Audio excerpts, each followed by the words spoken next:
Good evening, everyone. Welcome. We're so glad that you could be here tonight. To start out, I would like to acknowledge that we're speaking today from Halifax, Nova Scotia, which is the ancestral and unceded territory of the Mi'kmaq people.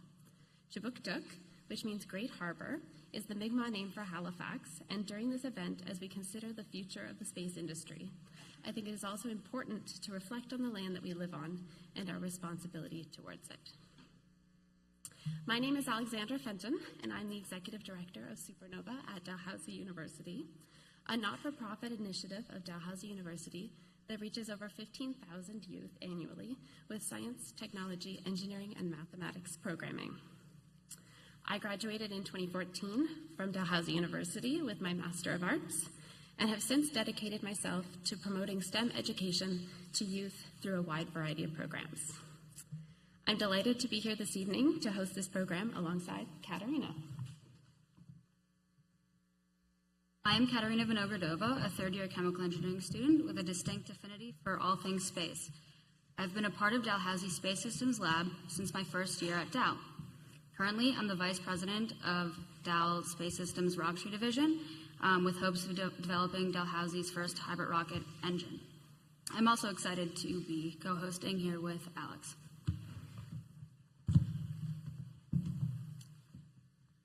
So welcome to tonight's Open Dialogue Live, our kickoff event to the Dal Alumni Days for 2022. It's so great to have everyone here in person. We're pleased to not only welcome our alumni in the audience, but also our community members who share a fascination with space. Tonight's topic is one that I think is so important and comes at a great time as we're entering a new wave of the space race. Our guests this evening will discuss satellites and nanosatellites, the science and research behind them, and the societal impacts of the space race in the 21st century. So let me introduce one of our guest speakers. Coming to us from Montreal at the Canadian Space Agency, Tony Pellerin, Manager, Mechanical Engineering and Technical Lead for the Canadian Cubesat project. Tony completed his Bachelor of Applied Science in Electrical Engineering at the University of Ottawa, followed by a master's degree at École Polytechnique de Montréal. In his role at the Canadian Space Agency, he also supports space missions such as the Canadarm II for the Gateway, Cubesat, WildfireSat, and technology demonstration missions. Please welcome Tony Pellerin.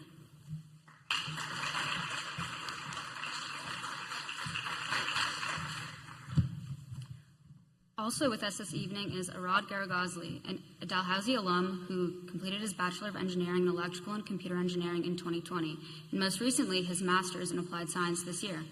In 2017, while studying at Dalhousie, Arad founded Dalhousie Space Systems Lab, an organization aimed to develop electrical and mechanical systems for space applications and small sats. From a small team of 4 students and 5 faculty members, he grew DSS to a team of more than 200 students who worked on the Canadian Space Agency-funded Project Loris, the first satellite being designed and built in Nova Scotia. In 2020, Arad launched Galaxia, a space, hardware, and software company, providing shared access to a series of intelligent Earth observation satellites on a pay-per-use basis using our Mobius Constellation platform. This is making Earth observation solutions simple and effortless, using intelligent satellites. Welcome, Arad.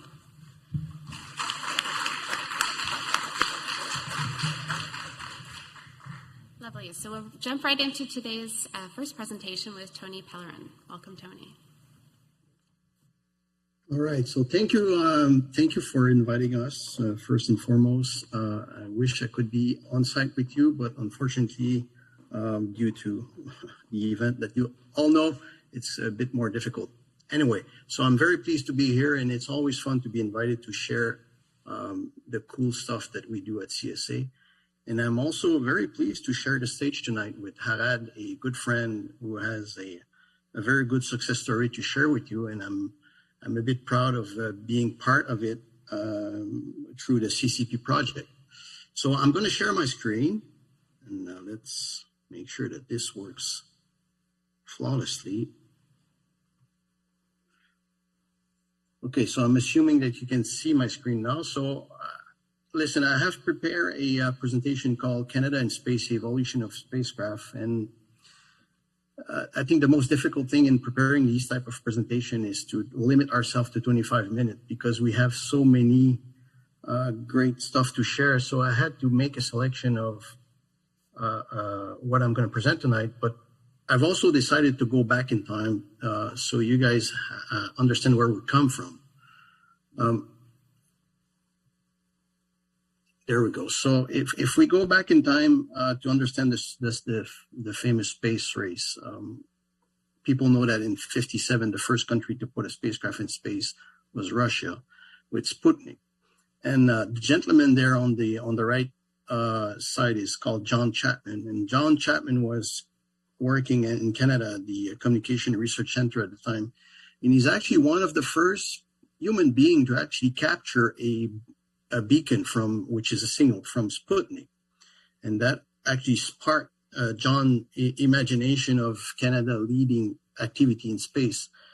And he managed to convince the government that building a spacecraft is something we can do. And Canada is actually the third country to put a spacecraft in space after Russia and the US with Explorer 1. So Alouette was launched in '62, and Alouette mission was basically to understand the effect of the atmosphere on the radio signal.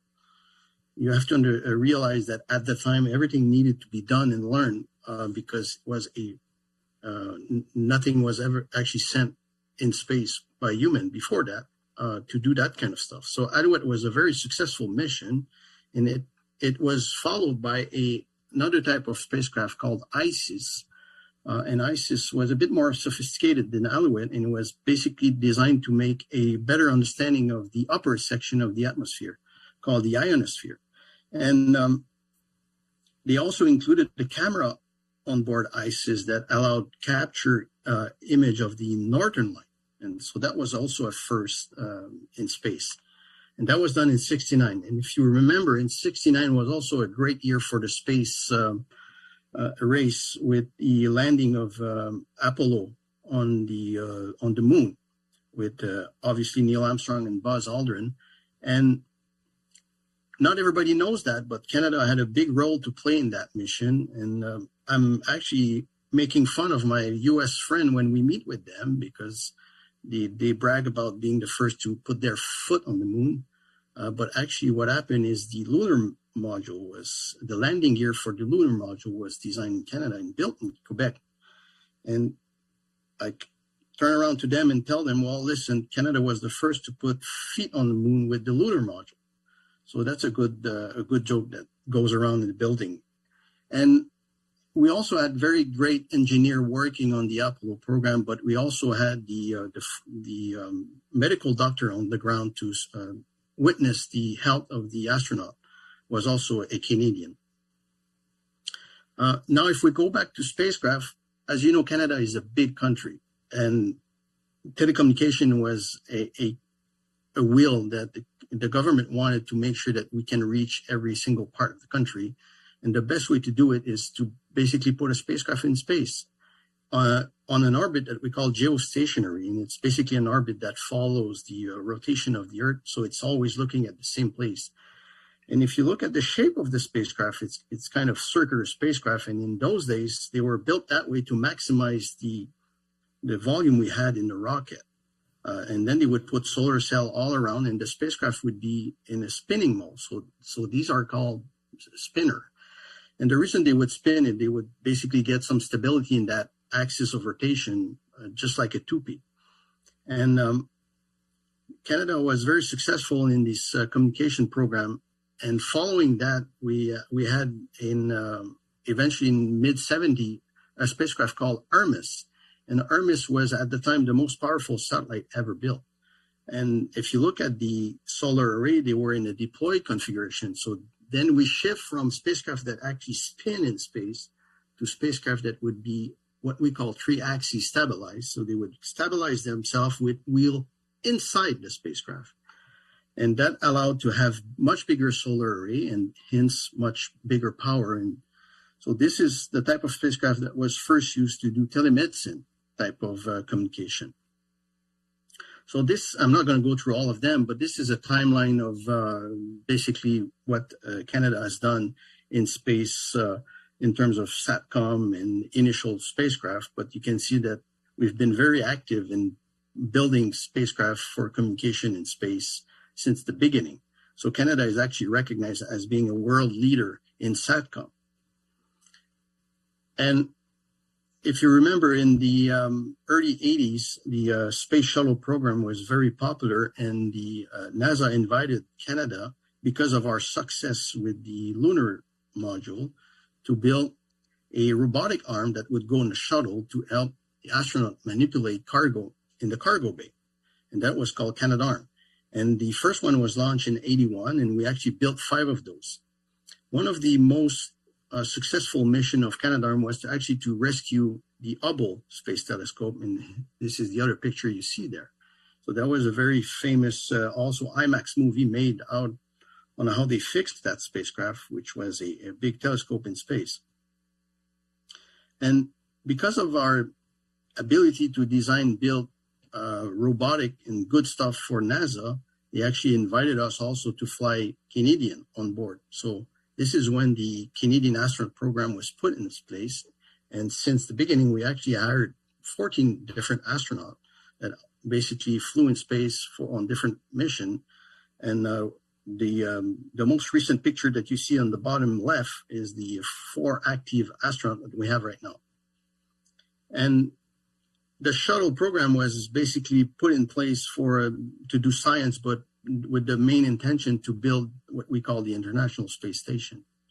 And because of the success we had with Canadarm I, we were invited to build Canadarm II on the ISS, and also again fly astronaut and do science in space aboard the ISS. But the difference between Canadarm 1 and 2 is very important. Canadarm 1 was built to go on a shuttle for a mission duration of about 2 weeks and then come back. And if they need to maintain or fix something, it's much easier to do it on the ground. Canadarm 2 was designed to be built and survive a 15-year operation in space. And for engineer, that's a different ball game. And the other main difference with Canadarm 2, it had both extremity of the arm identical, which means it's basically like I'm taking an arm out of you and I'm adding another end to one of the tips, so the arm can actually walk by itself, right? So the Canadarm 2 was designed so it can go all around that big structure, which is basically the size of 2 football fields. So it's quite big. And we also built what we call the mobile servicing system, which is the rack at the bottom where you see the arm sitting. And the third component was called Dexter. And Dexter is another very fancy robotic arm that was sent to the ISS for doing very fine maneuver. And that would prevent astronauts from going outside and doing what we call a spacewalk or an EVA. And so by doing this, you increase the safety of the astronauts so they don't have to go out all the time to do those fancy maneuver. And those that have very sharp eyes might see on the ISS those white circle with black dot in them, stick here and there. So this is what we call the space vision system. And that idea of adding those targets on the ISS is basically to help the astronaut when maneuver or working with the arm have a better understanding of the third dimension, because floating in space can play some tricky game in your brain, and it becomes difficult sometimes to realize how far is it. So to prevent damage, they came up with that space vision system, and it's a Canadian contribution, and it's actually the system that was used to officialize the fabrication or the building of the ISS in space. So that's also a great Canadian contribution. And here's another nice picture of the Dexter at the tip of the arm, just doing an inspection of the big solar array of the ISS. Another great snapshot here, and if you look closely, you're going to see on the docking module right there, you can see those black circle with white dot right in the center. That's again part of what we call the space vision system. So I also included that picture here because this is one of my all-time favorite picture. That's basically when I think that one was taken back in 2001, 2002. And I was sitting in a meeting room watching one of the operation of the arm.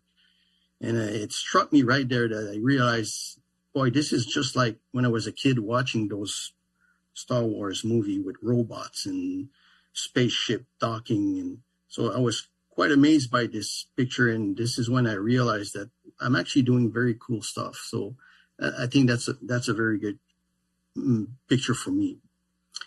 And again, another great picture of the Canadarm I and Canadarm II here, just passing along a cargo from the shuttle. And we have a name for this. It's called a Galactic Handshake. So when these two arms work together and they pass along, it's basically like an handshake. And we came up with that funny name. Another great contribution to the American program or the Space Shuttle program. Those of you who remember, we had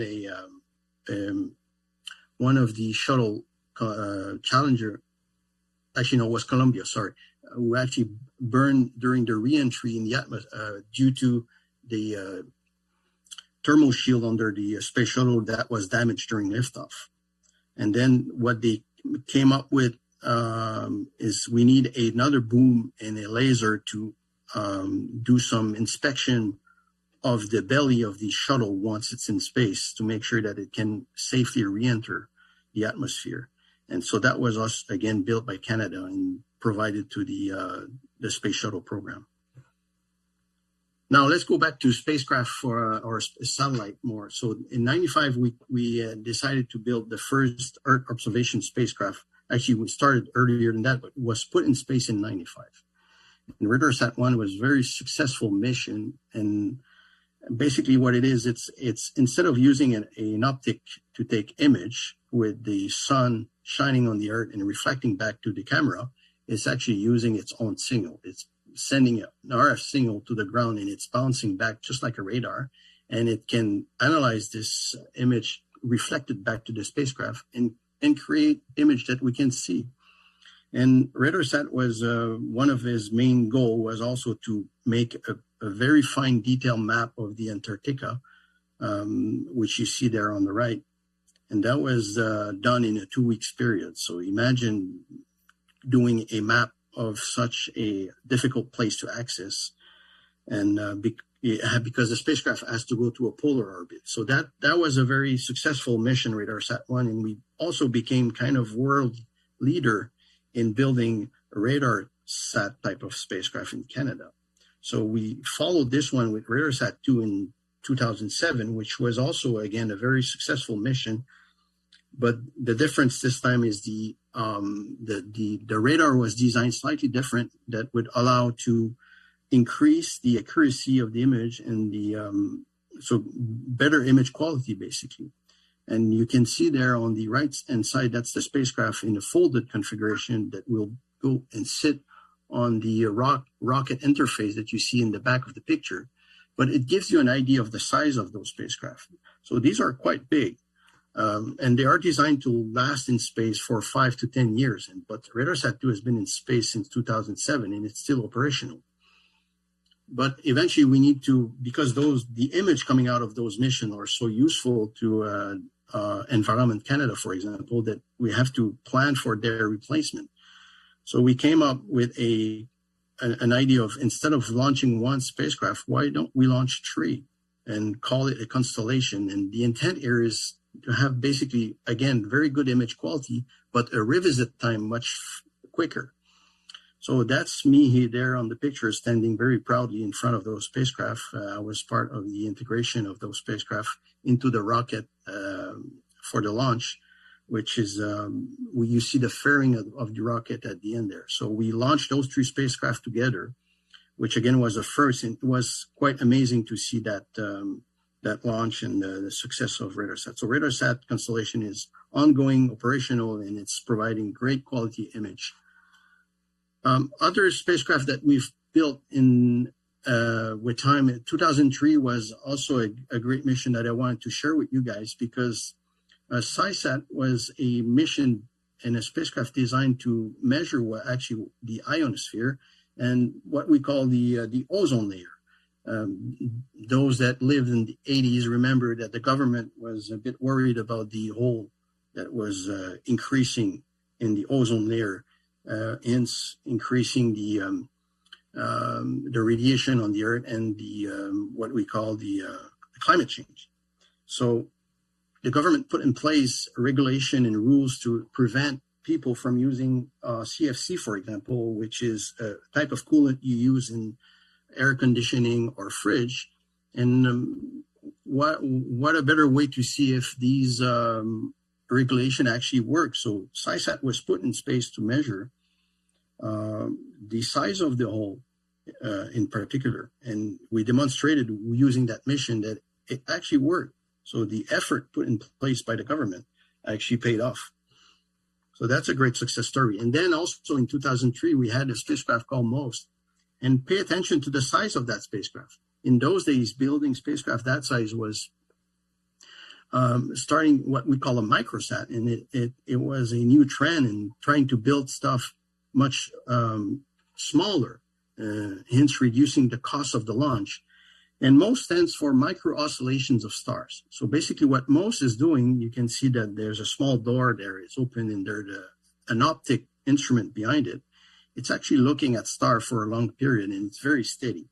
And whenever a planet goes in front of that star, the star intensity would blink a bit. So this is what MASc is doing. It's actually looking for planet around other star in our solar system. And it's the size of a washing machine. So it's pretty amazing. Following MASc, we had another mission called Neosat, which was basically looking at a near Earth object surveillance. So this is what Neosat stands for. And it was basically the same size with an improved optic instrument.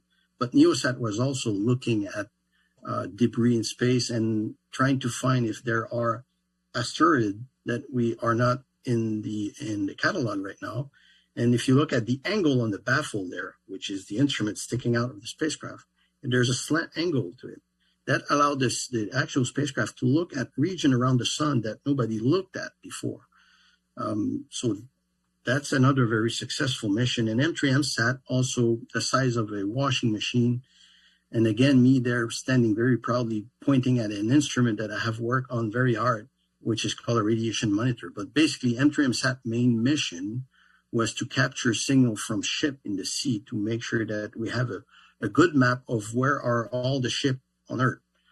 So there are more than one spacecraft like this in space right now from different countries, and they have a very good understanding and view of all the ship around the world that are traveling on sea and in the ports. And they use basically what we call the AIS signal from the ship, which was designed to communicate between ship and to port. So that's was never been done before. So M3MSat, very successful mission again, and still operational. Other stuff that we've done, we actually went to Mars. So Phoenix is a mission for which we contributed by providing a instrument on top of the lander, which was measuring the weather on Mars. So this is very useful for planning purposes, but also understand seasons better around Mars. And we also had, you can see that, maybe you can't see it, but there's a green laser pointing up in the atmosphere. That's called a LiDAR.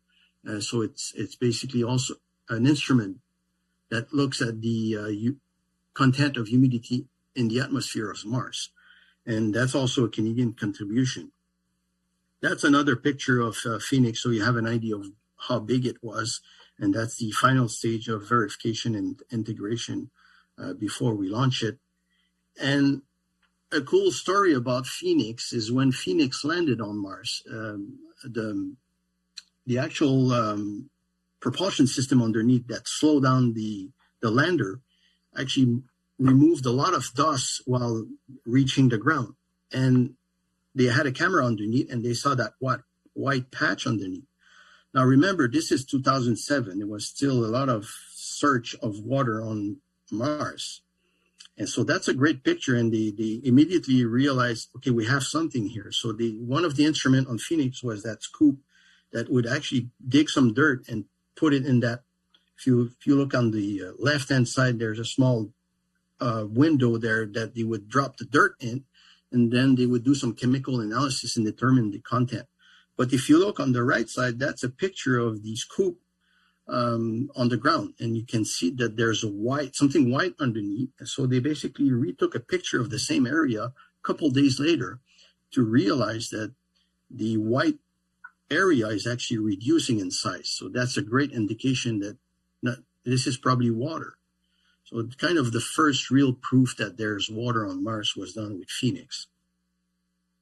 And then it carried on, and we also contributed to what we call the Mars Science Laboratory, which was launched in 2012. And that big rover had a drill at the end of one arm, and they would basically drill, take a sample, and do an analysis right there on the spot of the chemical content. And that was done with an instrument that we call a spectrometer. And that's Canadian. All right. So Canada is also on Mars. So that's a very great story. And those of you who have watched the news recently, remember that at the end of the year, we launched what we call the James Webb Space Telescope, which is kind of a follow-on to the Hubble Space Telescope.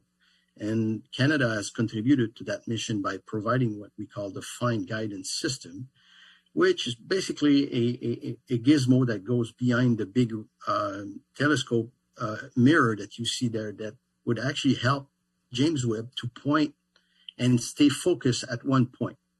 All right, so this is what Canada has contributed, and what you see there on the bottom left side is the packing of this instrument before it's being shipped to NASA. And to give you an idea of the size of that big telescope, you have the picture there on the right. So James Webb is actually now in its final phase of what we call the commissioning mode. And stay tuned, because very soon you're going to see great image of that telescope. And the main difference between James Webb and Hubble is where it is in space. James Webb was actually launched to be sitting in what we call a Lagrange point, which is a point in space where gravity is kind of canceled out by the moon, the sun, and the earth. So it's a place where stability is easier to maintain. Hence the idea of having a camera that takes much better image. Now, all right, so that's the kind of where we came from in 10 minutes and where we're going now. So as it was mentioned in the intro, right now I'm working on a mission called Cubesat, which is basically a spacecraft that we put in space that would allow the exchange of what we call quantum key. So quantum key distribution, QKD, is a way of transmitting very secure information between point A and point B. The issue of quantum is basically to do it on the ground. There's a limit to what you can do using fiber optic, because whenever you play with that signal, it's non-valid. So the system detects that, okay, so if you try to re-amplify that signal because you need to go much further, it's very difficult. So doing it from space is one way, and the Cubesat is actually on the making right now. And another mission that is coming up that I'm involved with is called WildfireSat. And I mean, if you've watched the effect of wildfire recently, it's getting worse and worse. So we need to do something. And one way of doing it is sending 3 spacecraft that will monitor wildfire from space and help the rescue team and the firemen to work in the right place to minimize the effect of those wildfires. So this is a mission in the making right now, and we are in the manufacturing phase of them. Now, Arad knows pretty much this stuff about Cubesat, and all I want to share with you, I actually have a good video, so I'm going to pause here for a minute and let you watch that video.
All right, so this is a short video trying to explain what a CubeSat is, but I've been talking to you guys for 20 minutes and you've been seeing big spacecraft and all that. So imagine this is the size of a bread, basically, and it weighed a few kilo. And it's quite amazing what you can do with those spacecraft. And Dalhousie is right there on the top in the middle. And Dalhousie is one of the first that will be launched in space out of all those 15 CubeSat here. So this is a Canadian-wide project. So there's a university from each province that are building those CubeSat, and they all do different stuff, and it's quite amazing what they came up with. And my role was to make sure that they succeed. And so I'm basically following all the team with a couple of folks at CSA, and Arad has done a very good job with his team, and I'm sure he's going to talk a lot about it. But for the moment, what's important to know is this is a great way to motivate students in university to enter the field of space. And as I said before, one of the intent for us here is to make sure that we have highly qualified personnel across the country that would serve the industry eventually. So you might wonder what's going to happen once it's launched. It's actually launched via a cargo ship to the ISS, and then the astronaut will take those CubeSat and insert them in what we call this nanorack system. And then you can see that there's a latch there with a door. It's going to insert this once all the CubeSat are in it, close the door, and then the door is open from outside, and Canadarm will grab, actually Canadarm II will grab this nanorack system, aim away from the ISS, and then send command to launch those spacecraft in space. So this is a great initiative, and this is actually something that we're very proud of. And this year is a big year for CCP because we're launching them, and actually help train over 1,000 students across the country on building CubeSat. So it's quite impressive. So before I conclude, let me talk about what's going up also in terms of where is Canada going. So the Prime Minister Trudeau announced a year and a half ago or 2 years ago that Canada is going back to the moon. Well, when I say going back, because we went with the lunar module, but Canada has a very important role in the upcoming mission called Artemis. And what Canada is supposed to do is participate in what we call the Gateway. So the Gateway is what you see there is a smaller space station compared to the ISS. It's about 1/6 the size of the ISS, all right? And it's a station that would orbit the moon and stay there. And our contribution is the arm that you see there, which we call Canadarm III. So if you heard Canadarm III, that's what it is. It goes on the Gateway around the moon. The main difference with Canadarm III is it'll be very autonomous and a lot of AI in it, so artificial intelligence. And we're going to be able to control it from Earth, directly from Earth, because the Gateway will not have astronauts on board all the time. So it will be used, for example, to capture a cargo ship that gets to the Gateway and dock them properly. And this stuff will be launched in space with a new rocket, the Orion spacecraft, which is very similar to the rocket that was used in the 60s to the moon called Saturn. And so the Artemis 1 mission will actually send this around the moon to make sure that we can send these spacecraft or rocket with a capsule at the end, orbit the moon and come back. There'll be no human on board. But then Artemis 2 will have one Canadian on board, and it's one of these 4 folks. And these are the remaining active astronaut at CSA. So David Saint-Jacques on the far right-hand side is the one that flew recently on the ISS for a mission that lasted for 6 months. The other 3 astronauts have completed their training, so they're ready to go. So there's Jeremy Hansen on the far left, and then you have Jenny Sede on the middle, and Joshua, which is standing. So these are the folks that will participate to the Artemis 2 mission, and one of those guys will actually go around the moon. And then there'll be another mission where one Canadian will also go, but then this time we'll go in the Gateway. So this is pretty exciting time for Canada in space, and especially for going back to the moon. Other thing that we do for the moon is we're building rover that will actually land on the moon and help explore and help understand what's going on and do some type of measurement. So Canada is actually working on the development of rover that will soon be launched on the surface of the moon. So I think I've expended a bit more than my time, so my apology to Arad, but basically in conclusion, this is a quite exciting time for Canada in space, all right? There will be a lot of opportunity for the industry and the student and the research. I haven't talked about Bennu either, which is a sample return from an asteroid. So there's a lot of stuff that we do in space. Unfortunately, 20 minutes is hard to go through all of them, but I think you get the point that Canada is very good, very active, and we have been very successful in our space endeavor. So I want to thank you all for listening to me. I'm going to stop here because I want to make sure that you hear the great story that had us to share with you all. Okay, so I'm going to stop sharing my screen. Thank you all.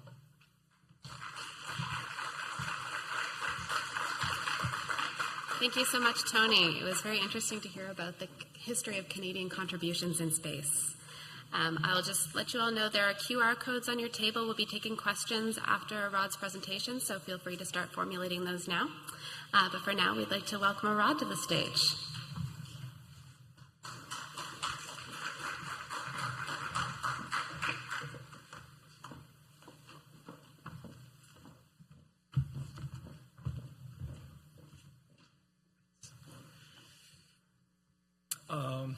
Hello. Thank you so much, everyone, for joining the session. And thank you, Tony, for the amazing presentation. We were really hoping to see some alien pictures, but they still didn't show us. So it's, I'm pretty sure a lot of us looked at this sky in the middle of the night, ideally outside of the city, and we kind of look at the vastness of the sky, the mysteriousness in it, and all the amazing things that is happening out there. But when we actually look at our own Earth from out there, it's even more fascinating. It's just mesmerizing to see so many different things that we can see from out there. And sometimes, at least for me, really kind of wants to actually go out there and see these different things that I would even find it difficult to imagine that they even exist.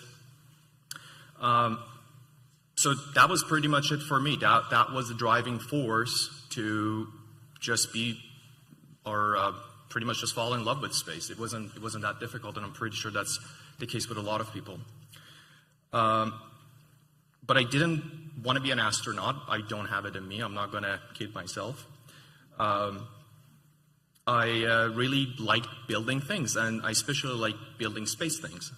So that's what pushed me to start my venture, Galaxia Mission Systems. So at Galaxia, we design and manufacture nanosatellite hardware and software. I'm so happy that Tony kind of went through that phase and showing everything about some of these, I would call it majestic missions even. Very expensive, very complex, very complicated, but again, we are kind of standing on the shoulders of the giants, like missions like those. And that really allowed us to look at nanosatellites, this emerging technology that is up and coming, and looking at miniaturization of technologies and how we use those things in space. As Tony mentioned, a lot of these missions that we were looking at, they're very costly. We are talking about hundreds of millions, if not into billions in most cases, like James Webb Telescope. So these satellites that we are talking about are not really here to replace those massive and majestic missions. They're here to complement those things. When people ask us about what Mobius does, Mobius is the constellation of nanosatellite that we're working on and hoping to launch in 2023. I really like to kind of draw a parallel in evolution of cell phones, and that hopefully kind of clears things out. Back in the early 80s, we had one of the first cell phones that emerged. People could simply make a phone call. Later on, the first generation of smartphones came out, like the Blackberries. I'm sure a lot of people would remember. And that really kind of changed the game, because we were using 3G at that point, 2G and 3G, so now we had access to internet on our phones, and that was mind-blowing. And BlackBerry was one of the companies that came up with email on a phone. And it really blew a lot of minds. And later on, that also diverted into a bunch of different branches of operating system of phones. So now we had operating system on, Apple's and iPhone or Samsung's that could actually do much more. But the reason we could do those things because they were enablers of technology. So we ended up having applications that sit on top of these operating system, and now everybody has them. It's part of our life. We can't walk away without it. And everybody probably, I'm going to assume, has a cell phone in their pocket that we heavily rely on. The same parallel we can draw between cell phones. We can draw that into satellite technologies as well. So Sputnik, again, Tony discussed that. It was one of the first satellites that went up. And we ended up having larger satellites based on that technology, understanding how radio communication works in space, how semiconductor manufacturing improved and material improved. And now we could actually handle much larger satellites like the RCM or RadarSat missions. But one of the trends that we are seeing is the miniaturization of technologies. We don't have those bulky semiconductors that we used in much older satellites that we had before. Now we can actually jam-pack them into very smaller systems that can deliver a lot of juice. And again, looking at the very old phones and looking at the smartphones right now, the capabilities are just astronomical. The cost is much lower, and we can actually manufacture them at a higher scale. So that's basically where Galaxia is sitting. We're sitting between an infrastructure enabler and a software enabler. So we are generating the next systems of satellites that are not just there to be satellites, take pictures, or do one simple things. We want to create this, as we call them, hardware agnostic satellites that really enables a lot of people, a grassroots of developers to actually roll up their sleeves and actually build very fascinating applications that we can even probably think about right now. Again, going back to the cell phone application, if you, back in early 90s, if you walked to someone and said like, hey, you can probably watch a movie on your phone and order your food, they would probably laugh at you. And I personally see that trend happening in satellite systems. It's been a very expensive industry. It's been very conservative as far as how risk-taking goes. And that combination didn't really allow for a lot of innovation because a lot was at stake. We were talking about billions of dollars, so people couldn't just simply take a risk and say, let's do something new. It was, everything had to go by the book for good reasons. But now, thanks to a lot of advancement in launch systems, in semiconductor manufacturing and alloy manufacturing, we can actually build cheaper satellites that actually can do way more at a lower cost, making these systems scalable. And these satellites can have a lot of applications, specifically when we are talking about Earth observation. But what we are thinking about is not just imager satellites. We are talking about almost these systems that can actually make decisions in a space. And when you think about it, if you're in the middle of the ocean, you don't really have access to a lot of computing power. So what if you have a constellation of satellites around Earth that are always at your disposal? You can send the information up to the satellite, they can make the decision and send it back to you. Now we can enable a lot of autonomous system to navigate around the world. But we don't want to stop there. We want to actually think beyond that. The Artemis mission is coming up. We're going to be at the moon. We are going to be at Mars. So being able to have access to high-power computation, even in other planetary missions, that's very important. That's something that is going to happen. And one of Galaxia's mandates is actually to be up at the forefront of that sort of technologies, being able to do high-power computation in space. So I'm going to take a step back to 2017. How did we get here? How did Galaxia start it? It was, again, 2017. I was doing my electrical engineering degree at Dal, and I really wanted to do something space-related. I got involved in a couple different societies. I got some electrical stuff. I'm an electrical engineer myself, but nothing space-related. So I got a couple people together, and again, thanks to the Canadian Cubesat project, we actually had the funding to pull this off. So we started the Loris mission. Loris started with me and two other of my close friends at the time, Mark and Kyle. I asked them if they want to come on board, and they were more than happy to do that. And we quickly grew. We grew really fast. At that year, we had almost 60 students. And over the past 4 years, we had more than 250 students joining our team, just working on the Loris mission. We created a lot of industrial partnerships, and we did a significant amount of outreach, which I'm very proud of. This is an actual drawing of one of the very first days that we were kind of sitting and brainstorming. And we said, we want a satellite, and this satellite has to go up and take some pictures. And it looked like this. And I'm so happy I took a picture of this because I don't have the original, but I remember I emailed it back to myself so I can actually refer to it. Yeah, later on I kind of came across it, so I'm very happy to have that. So 4 years later, as I said, many students later and thousands of hours of work later, we manufactured a lot of the subsystems of Loris here at Dalhousie University.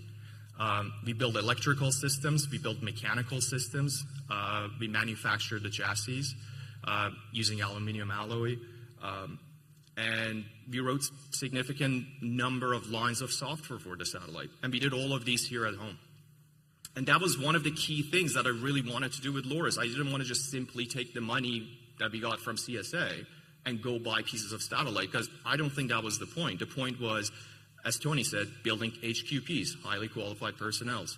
These HQPs are not necessarily going to just work in a space. These are people who understand how project management works, how engineering iteration works in a very complex and methodical way. So they can actually go out there, hopefully stay in the province and, you know, do our shipbuilding industry or any other sides of the ocean. But these students have significant amount of exposure to very high level of engineering practices, again, thanks to CSA's support. And people like Tony who have been there teaching us along the way and really sharing their expertise with us. So that's significant. So as Tony mentioned, Loris is a 2U satellite, so we have a kind of a 1-to-1 scale on the table. It's a very small satellite, but it does a lot. So hopefully it will be launched, I believe in November, but integration at CSA would be later in June. And this is my favorite picture.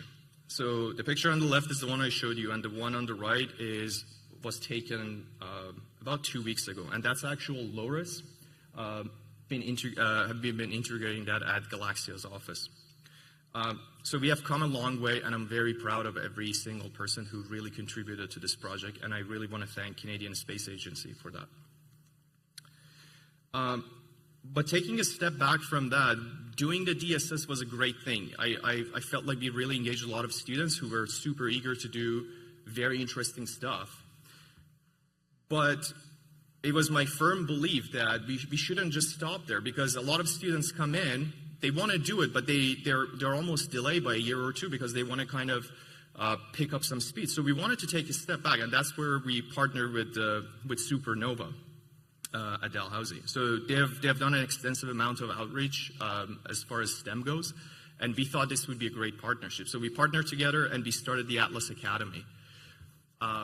And I'm very proud of this academy. It's a 2 weeks, it's a 2 week long program, fully paid for and targeted to students in Atlantic Canada. And we wanted to make sure there are no barrier to entry. So we wanted to target a lot of students from underrepresented groups to actually come in, stay at Dalhousie, get the university experience, and learn how to build satellites at a very high level. So I'm actually teaching the morning courses myself, which is probably my favorite part of the summer. I get to actually be in class and teach. I actually do like teaching. Unfortunately, I don't have my PhD, but I get to teach the Atlas Academy, which I'm very happy about. And at the end, when you see how happy these kids are and how much they've learned over that past 2 weeks, it's just like so rewarding that I can't even put into words. So why does this matter? All the things we talked about DSS, about Galaxia, and especially Atlas. I firmly believe in Canadian space resiliency. We saw something very similar during COVID when there was a shortage of vaccines. Countries needed to keep things to themselves, fair enough, but we could see how quickly we realized that we don't have a vaccine resiliency. We don't have manufacturing in our country. And something sort of similar is happening as far as space goes. We are doing great stuff, but we don't have the complete 360 view and resiliency of that. And we are building towards it, which is great. And I just kind of wanted to point that out, that how that looks like. In my belief, it doesn't start with just building satellites or just having launch capabilities. It's an entire life cycle of the project. So it starts from education. So we are hoping with programs such as Atlas, the CCP project, specifically the CCP project, we can actually really focus on education side. We have to really focus on innovation. We have a lot of big companies that are doing great things, but we usually see that innovation happens with more agile companies that can actually adapt and they can make changes as fast as they can. So being able to give opportunity to these smaller companies to actually prove themselves is a key. And again, we have great programs at the Canadian Space Agency, such as the STDP and the technology demo, really allows companies like Galaxia to actually be able to prove ourselves and show that we are up to the task. And also we have to be able to invest in our local economy. Again, having launch capabilities is very crucial. Being able to manufacture these satellites at home is very important, and be able to operate those satellites. And again, this entire thing goes back to education and how do we develop workforce out of it to be able to feed this ecosystem. So that was the end of my presentation. I really like to thank you again for attending, and yeah, thanks.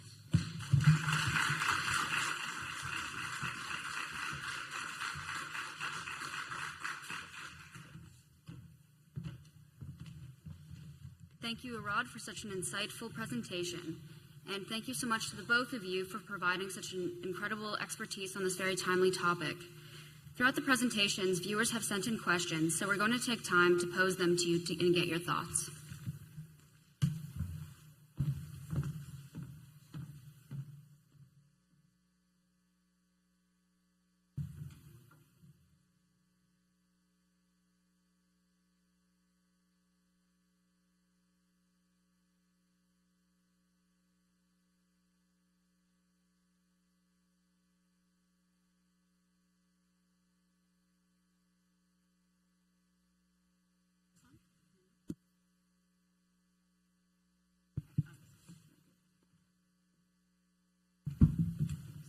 While we figure out the table mics, I can talk from here.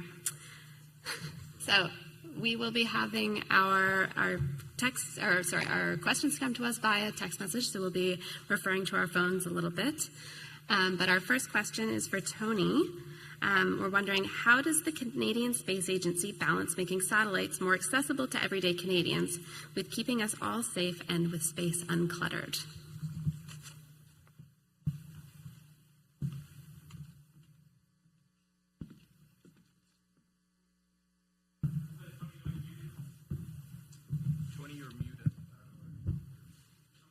Oh, Tony, you're muted. I'm sorry. Yeah, let me go back and restart this. So, thank you for the question. I think it's a very good question, and it's not a question which is easy to answer. So I'm basically going to split it in two. So how do we keep Canadians safe, and how can they make good use of what we do for spacecraft? Often when I go and talk to a student in school, and this is something they have a hard time understanding what's in it for them, right? And then once they realize that when they wake up in the morning and they watch the weather to understand what they're going to wear, well, part of it's from what we do in space. And then the next thing they do, they pick up their phone, if it's not the opposite, and they check their message, right? So that's, again, am I frozen here? Sounds like I'm frozen, right? Can you guys hear me? All right. Screen We can hear you. frozen. We can hear you, Tony. I don't know if you can hear me. You're frozen. All right, tell you what, guys, I'm going to disconnect and reconnect. All right, so I don't know if you can hear me, but I'll be back in a second. Okay. For Arad, do countries still compete to be first or best, or is the 21st century space race more collaborative than the last space race? No, I most certainly think companies do compete in that level, but there's a bit of a political stance in that sense because we have a lot of collaboration with ESA, we have a lot of collaboration with NASA, but obviously, like with everything happening in Russia, like Russia has a very strong space program, China has a very strong space program, India has a space program, so there is, you know, when Donald Trump came up with the Space Force, a lot of people were laughing and everything. I mean, I don't like his political ideas and everything, but Space Force is a real thing. It's a real threat, and some people might not know that, but we really rely on our space infrastructure. You know, we have for navigation, for monitoring, for everything else. So we have to make sure we have a good stance, and again, kind of goes back to that resiliency, and we have a good presence in a space because, again, it will be a matter of time that race gets very tight, and we don't want to fall behind, I guess, in that sense. Thank you so much. We wondered if you could tell us a little bit more about LORIS, what kind of information it will collect, and how the information will be used. So one of the things that we focused on LORIS was building as much of the subsystems as we can at home. But building these things, I mean, as challenging as they are, we have to also test them and see how they operate in space. So, you know, one of the examples are the onboard computer that we manufactured for LORIS, or the electrical power system. So we build these things, but they have to go into space. They have to face the harsh environment of space, including radiation, the temperature swings. So one of the most important information we're going to get back is how these pieces of equipment and the electronics are going to operate in space. But on what we call it on the secondary payload, we have two cameras that will be taking picture of the surface of the Earth, specifically the Nova Scotia Peninsula. And then we can actually take those pictures back and use them a bit more on the outreach side, because there are not going to be any sort of groundbreaking images that you can't see on Google Maps, but it's certainly amazing to be able to operate the satellite from Dalhousie University. Our ground station is on the engineering campus, or will be very soon. So we can actually operate the satellite from there, downlink the data, and actually talk back with it. So that's where the second phase of HQP actually will begin, and we will actually engage a lot of our engineering students to be able to operate the satellite, troubleshoot, re-update software to it, and things like that, which is a whole new ballgame in my sense.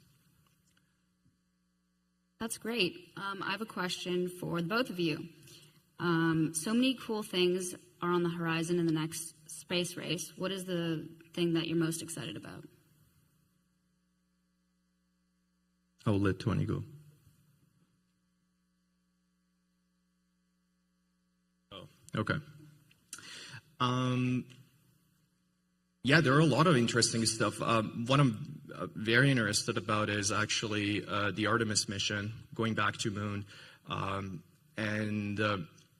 We don't have very sophisticated interstellar technologies as far as traveling goes. Like right now, it's almost impractical for us to, let's say, even send humans into Mars. There's just a lot of complications around that. But I would love to kind of live long enough to actually see that we can build very high efficiency engines that can take us very close to the speed of light, maybe, and see interstellar traveling.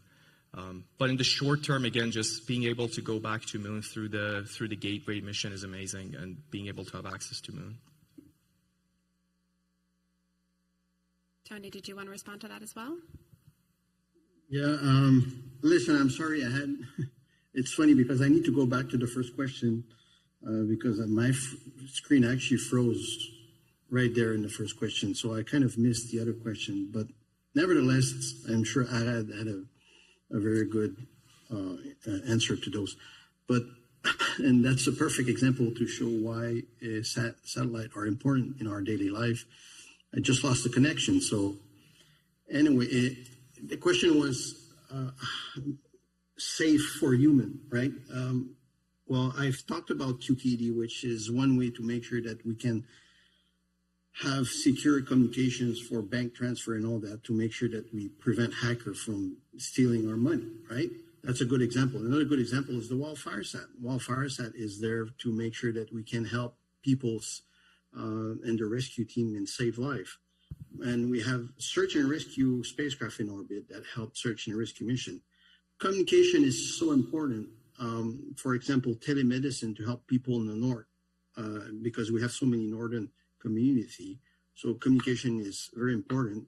So you've heard about mega Constellation mission to provide internet and communication access. One of them is being built by Telesat in Canada, right? And the second part of the question was about how to make sure that we don't clutter the space environment. And that's a very serious issue. A lot of people are trying to find solution for that, but I have to be honest with you guys. It's not easy. I mean, trying to catch something that is going at 28 times the speed of sound, that's roughly 10 times the speed of a bullet. It's very, very difficult. But there are things we can do, and there are now regulation and rules put in place. For example, you have to demonstrate that you're going to deorbit your spacecraft within 25 years. Otherwise, you don't get a license to use or launch.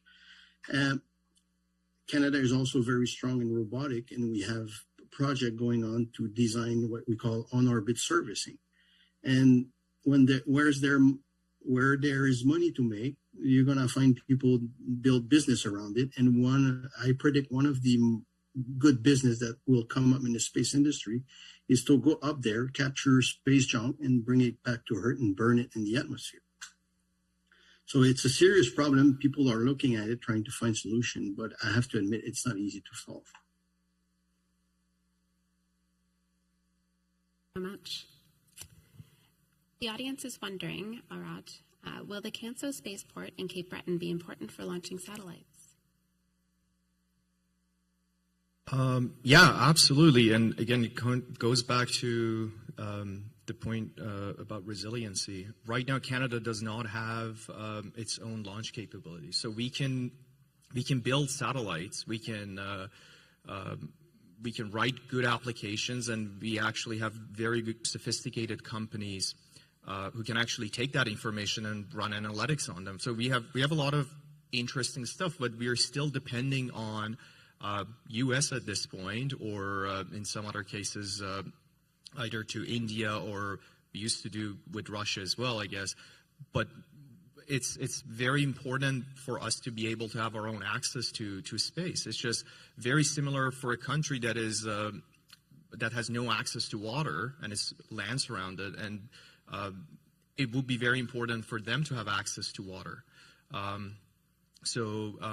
Yeah, in my opinion, space is it's a natural resource. We do need to have access to that natural resource, be able to deploy our infrastructure and be able to have access to it. And yeah, certainly having launch capabilities in Canada would be a key role in our space resiliency. I've got a question for Tony.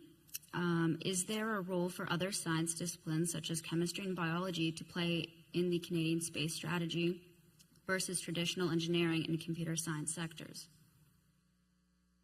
Well, absolutely. There are, for example, the Mars mission that we are building, not the Mars, but the Moon rover that we're building. Some of those rover will actually analyze the surface of the Moon soil, and that requires chemistry, right? What we've done on the with Mars Phoenix lander, there was also a lot of chemistry science behind it.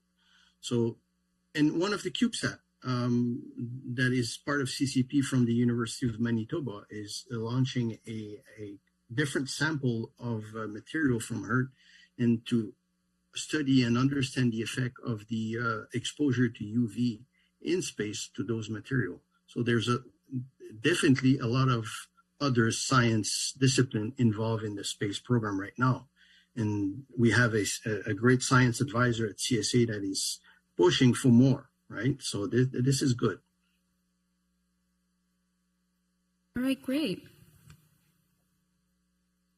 Tony, this question is also for you. What is being done to retrieve satellites when they reach the end of their use so that they aren't obstacles for the space station? Okay, so that's also a very good question and kind of a follow-up to question number one. So you need to understand that spacecraft that are in a very low orbit, such as Cubesat that will be launched from the ISS, there are still enough atom of oxygen there to eventually slow the spacecraft down with what we call the drag effect. And by slowing the spacecraft down, eventually the gravity will just pull it and burn it in the atmosphere. When they are a bit higher, you have to use different techniques such as cell. So you would have a kind of a parachute that would deploy, we call it a drag cell, that would increase the drag coefficient and burn the spacecraft in the atmosphere. And this is the technique that are used for spacecraft that has no propulsion on board. When you have propulsion on board a spacecraft, towards the end, or once you've reached the end of the mission, you can fire up a thruster and just redirect the spacecraft towards the Earth and burn it in the atmosphere. For spacecraft that are at a much higher altitude, like in the geosynchronous orbit, which is at 36,000 kilometers, compared to 400 for the ISS, you can't do that. So what they do is they have what they call a junkyard orbit. So they would just fire up the thruster and bring the spacecraft to that orbit, which is basically not used. But it's becoming a problem, and specifically for the mega constellation that will be at roughly 1,000 kilometers. So for those, they will use propulsion to bring them back, and those that have failure, the plan is to basically have what they call a grapple fixture. All right, so the spacecraft are being put in space with an endo part of the design, and eventually the plan is to build spacecraft that will go grab those spacecraft and bring it back and burn them in the atmosphere.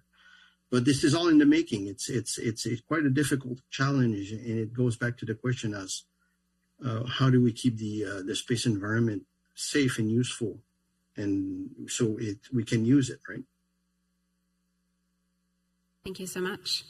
So I have one last question that I'm going to give both of you a chance to answer, and I'd like to know, what advice would you give to any students in the crowd that are interested in getting into the space industry? Arad, I'll let you go first.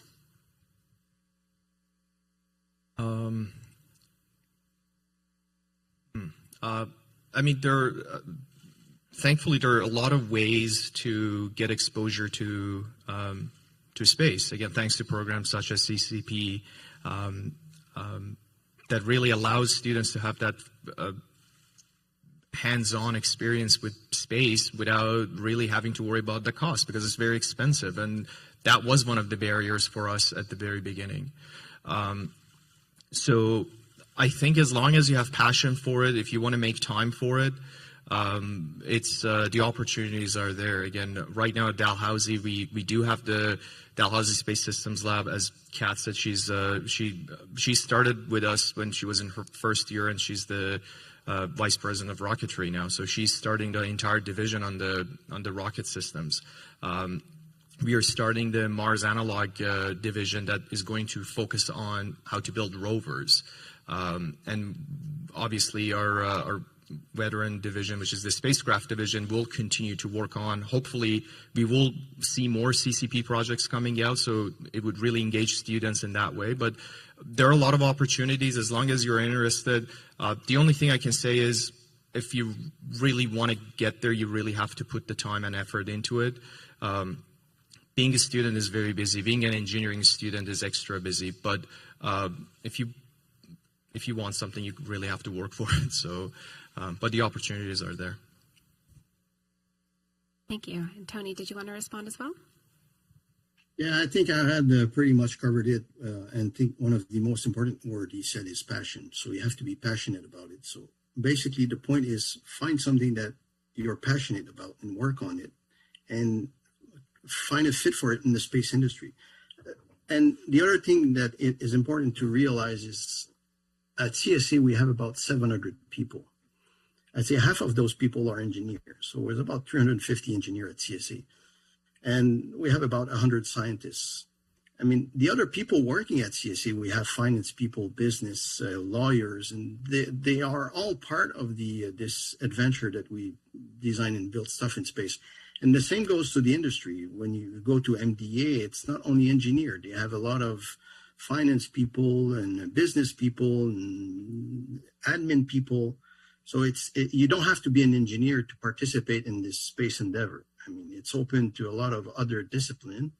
And I know that when we have those launch and successful mission, it's an all-staff event at CSA. Everybody's invited to celebrate and enjoy these unique moments and share the passion with us. And basically, the word of wisdom is find your passion. It doesn't have to be engineering, but it's something that we can do. And in Canada, the space industry is so big, and I would call it in good shape, and there's a good future for it. So there's a lot of opportunity. And Arad is a very good example. He started his own company, so I'm sure in a couple of years from now, Galaxia will be one of the biggest space contributor in Canada.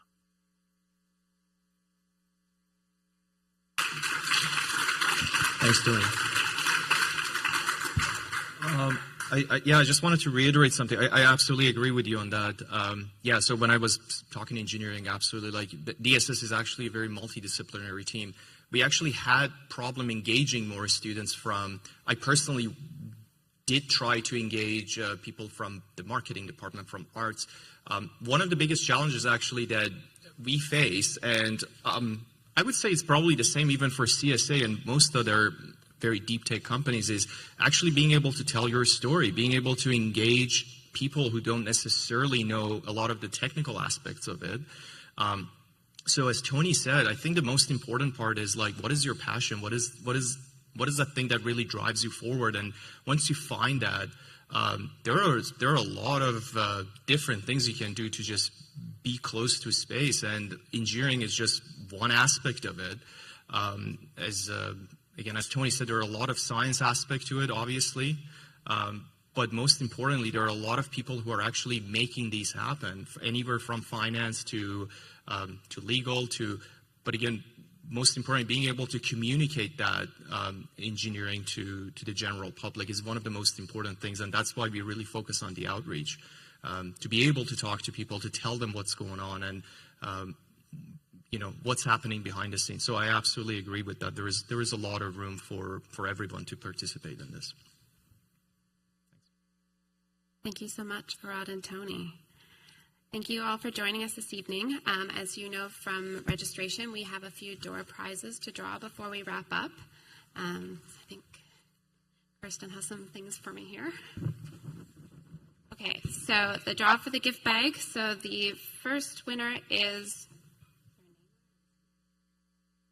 551249. We got a winner. There you go.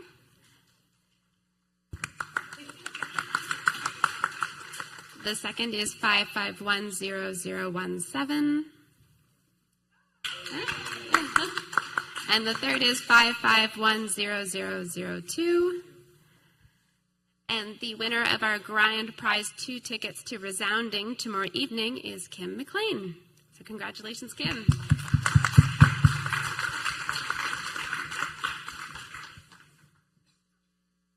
Well, that's all the time we have for tonight. Thank you so much to Tony Pellerin for joining us from the Canadian Space Agency and Arad Gharagozli. It has been a very thorough discussion and one that will no doubt continue to space and beyond. Thank you for all the viewers this evening. Stay well and take care.